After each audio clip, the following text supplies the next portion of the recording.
ఇప్పుడు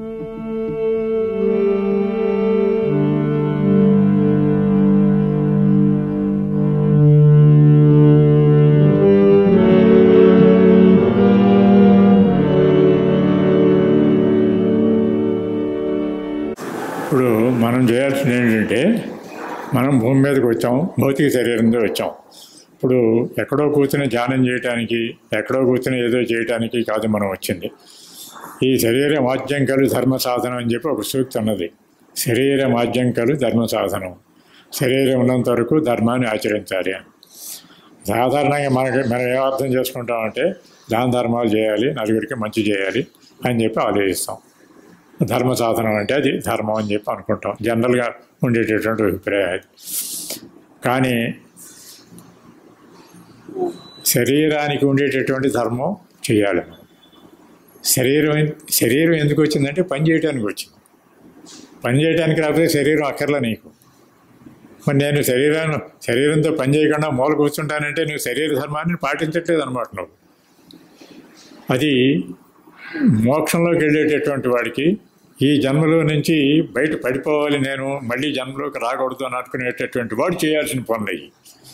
కానీ నేను భూమి మీదే కలకాలం కొనసాగాలి, కానీ నేను భూమి మీద ఈ చేతనతో కాదు ఉన్నతమైన చేతనలోకి నేను ఎదగాలి.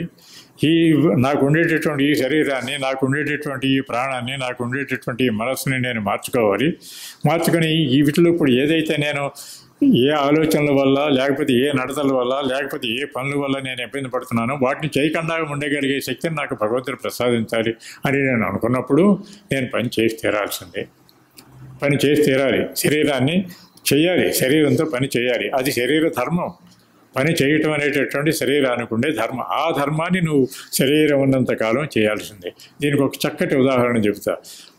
చివరి వరకు కూడా తాను లేవలేని స్థితిలో ఉన్నప్పటికీ కూడా లిఫ్ట్ మీ అప్ అనేది ఎందుకు? శరీరాన్ని అలా పడేసి ఉంచకూడదు గన్నీ బ్యాగ్ లాగా. శరీరాన్ని అలా పడేసి ఇప్పుడు మీరు కదలకుండా అట్లా కూర్చోండి. ఎన్ని రోజులు కూర్చుంటారు? కూర్చున్న తర్వాత మీరు కాళ్ళు కదపాలన్నా రావు, విసిగిపోతాయి అక్కడే. అందుకని ఏంటంటే శరీర మాధ్యంకలు ధర్మ సాధనం అంటే శరీరం యొక్క ధర్మం పని చేయటం, ఆ పనిని శరీరం ఉన్నంతకాలం చేయటం. అందుకని ఏంటంటే ఈ శరీరంతో మనం ఇప్పుడు పని చేయాలి. ఏ పని చేయాలి? ఏ పనైనా సరే పని, ఏదైనా సరే పని అని అన్న తర్వాత మనం ఇల్లు ఓడ్చడం పని, మరి అంట్లు తోవడం పనే, బట్టలు ఉతకడం పనే. కానీ ఈ పనులైనా మనం చేయాల్సిందంటే ఆ పనులైనా ఇంకా లేవో పనులు చేయాల్సినవి చాలా ఉన్నాయి. అందుకని ఆ పనులతో పాటు అవసరమైనప్పుడు ఈ పనులు కూడా చేయాలి. ఈ పని అల్పమైనది, హీనమైనది, ఆ పని గొప్పది. ఆఫీసులో కూర్చొని ఉత్తరాలు రాయటం, లేకపోతే సంతకాలు పెట్టడం గొప్ప పని, బజార్లు ఓడటం చిన్న పని అని చెప్పి, అల్పమైన పని, నీచమైన పని అని చెప్పి అనుకోవడానికి ఆస్కారం లేదు. పని అన్న తర్వాత ఏ పని అయితే నువ్వు పర్ఫెక్ట్గా చేస్తావో అది యోగం కింద లెక్క. ఇక్కడ ఇంపార్టెంట్ ఏంటంటే పర్ఫెక్షన్. నువ్వు చేసే పని పర్ఫెక్ట్గా చేయడానికి ప్రయత్నం చెయ్యి. నువ్వు ఇప్పుడు చేయాల్సింది అది. ప్రతి పనిని పర్ఫెక్ట్గా చెయ్యి, వీలైనంత పర్ఫెక్ట్గా చెయ్యి. పర్ఫెక్ట్గా చేసేవాళ్ళని అనుసరించు. నువ్వు అట్లా చేసేటట్టయితే నీ పర్ఫెక్షనే నీ జీవితం అవుతుంది. నీ జీవితం పర్ఫెక్ట్గా తయారవుతుంది. మరి అంతకంటే నీకు కావాల్సింది ఏముంది ఇంకా? అందుకని ఏంటంటే మనం చేయాల్సింది ఏంటంటే మీరు ఏమీ ఆలోచించద్దు, చేసే పని పర్ఫెక్ట్గా చేయండి. ఆ పర్ఫెక్ట్గా చేసేటప్పుడు ప్రతి పనిలో కూడా ఎప్పుడు పర్ఫెక్ట్గా చేస్తాం? ఆ పని మీద శ్రద్ధ ఉంటే, ఆ పని మీద ఆసక్తి ఉంటే, ఆ పనిలో మనకి ఇంట్రెస్ట్ ఉంటే చేస్తాం, పర్ఫెక్ట్గా చేస్తాం. నాకు ఇంట్రెస్ట్ లేదండి, ఆ పని నేను చేయనండి అని అంటే, ఇంట్రెస్ట్ లేకపోతే దానివల్ల వచ్చే నష్టం ఎవరికి? నువ్వు పని చేసే అవకాశాన్ని కోల్పోతున్నావు. పని చేసే ఒక అవకాశం వచ్చింది నీకు, ఆ పని చేసే అవకాశం వచ్చింది, దాని మీద ఇంట్రెస్ట్ లేదని నువ్వు చేయలేదనుకోండి, ఆ పని చేసే అవకాశం కోల్పోతున్నావు. కానీ ఇంట్రెస్ట్తో కనుక ఆ పని చేస్తుంటే ఆ పని లోపలికి వెళ్ళిన తర్వాత నీకు అర్థమవుతుంది అసలు ఆ పనిలో ఉండేటటువంటి సత్యం ఏమిటో, ఆ పని ఎందుకు చేయాల్సి వచ్చిందో, ఆ పనిని ఎలా చేయాలో అప్పుడు అర్థమవుతుంది నీకు. బయట కూర్చొని నేను ఆ పని చేయనంటే ఇవన్నీ అది అర్థం కావు నీకు. అప్పుడు ఏమవుతుంది? నీకు ఒక పక్కన ఏంటంటే నీకు స్కిల్ పెరుగుతుంది, రెండో పక్కన నీ నాలెడ్జ్ పెరుగుతుంది. ఇది పనిలో ఉండేటటువంటి విశేషం అనమాట. అందుకని ఇప్పుడు మనం ఏం చేయాలని అన్నప్పుడు వీలైనంత వరకు వారి గ్రంథాలను చదవటం, వారి గ్రంథాలను చదివి వారు చెప్పిన దాన్ని ఆచరించడానికి ప్రయత్నించడం. ఆచరించడానికి ప్రయత్నించేటప్పటికల్లా నడతలో, జీవితంలో, నిత్య జీవితంలో మనం ఎట్లా ఉండాలి అనేది వస్తుంది. దానికి ప్రధానమైనటువంటి విషయం ఏమిటంటే, ఎవరైనా సరే ఏదైనా ఒక పని చెప్పినప్పుడు కానీ, ఒక మాట అన్నప్పుడు కానీ మనం అబ్జర్వ్ చేసుకోవటం మొదలుపెట్టాలి.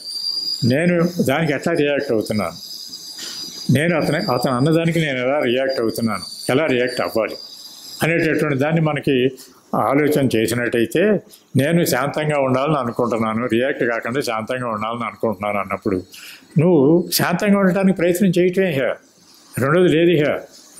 శాంతంగా ఉండటానికి ప్రయత్నం చేయి. నువ్వు ఏదనుకుంటున్నావు అది చెయ్యి.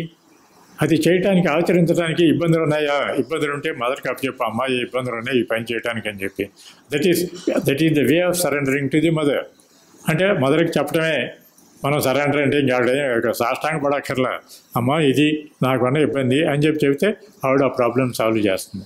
ఎట్లా సాల్వ్ చేస్తుందనంటే, బయట నుంచి హెల్త్తో సాయం చేయదు నీకు, ఒక్కోసారి అది అవసరమైతే చేస్తుంది, కానీ ఇన్నర్గా నీ కాన్షియస్నెస్ని డెవలప్ చేస్తుంది. అది ఇప్పుడు ఏదైతే సమస్యను అనుకుంటున్నావో అది సమస్యగా కనపడని కాన్షియస్నెస్లోకి నేను ట్రేస్ చేస్తున్నాను.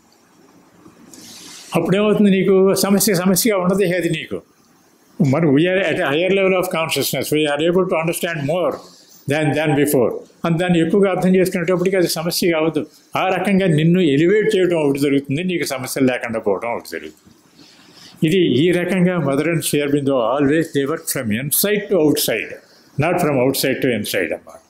మన లోపల ప్రవేశిస్తారు, మన అడగగానే మన లోపల ప్రవేశిస్తారు, మనం వాళ్ళకి ఓపెన్ అయ్యాక లోపల ప్రవేశించి లోపల నుంచి సమస్యలను పరిష్కారం చేయడానికి ప్రయత్నం చేస్తారు. ఇప్పుడు మనం చేయాల్సింది ఏంటంటే, వారు చెప్పినటువంటి దాన్ని ఆచరించడానికి, పని చేయడానికి పూనుకోవటం, అది మనం చేయాల్సింది. అంతకంటే ఇంకేమీ లేదు. ఏమీ చేయలేకపోతే అమ్మ చేయలేకపోతున్నానని చెప్పండి వాళ్ళకి, వాళ్ళే చేయించుకుంటూ వెళ్తారు. వాళ్ళే శక్తిని ఇస్తారు, వాళ్ళే శాంతిని ఇస్తారు, వాళ్ళే ప్రేమను ఇస్తారు, అన్నీ వాళ్ళే ఇస్తారు. ఎందుకని అన్నీ వాళ్ళ దగ్గర అబండెంట్గా ఉన్నాయి. They are the godowns. అక్కడ నుంచి పట్టుకొచ్చి ఏది కావాలంటే అది పారేస్తారు మనకి.